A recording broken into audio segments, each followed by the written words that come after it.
உங்க அண்ணன் ஆசையா 1/2 ஏக்கர் நிலத்தை உனக்கு எழுதி வைக்கணும்னு நினைச்சான். அந்த நேரத்தில் எனக்கு இருந்த கோபத்தில் என்ன பண்றதுன்னு தெரியல. அதான் தப்பா முடிவு எடுத்துட்டேன்.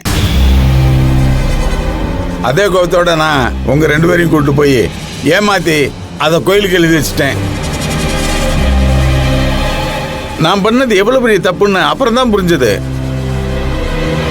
அது மனசுக்குள்ள ஒரு மாதிரி குற்ற உணர்ச்சியா குத்திக்கிட்டே இருக்கு. நான் கோவப்பட்டிருக்கேன், சண்டை போட்டிருக்கேன். ஆனா யாரும் ஏமாத்தி பிழைக்கல. அண்ணன் கூட அப்படித்தாங்க சொன்னாரு.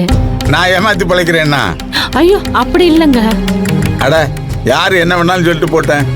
என் மனசாட்சின்னு ஒண்ணு இருக்குல்ல, அது என் சட்டையை பிடிச்சி கேள்வி கேட்குது. என்னால நிம்மதியா தூங்க முடியல. அதான் நான் ஒரு முடிவு பண்ணியிருக்கேன்.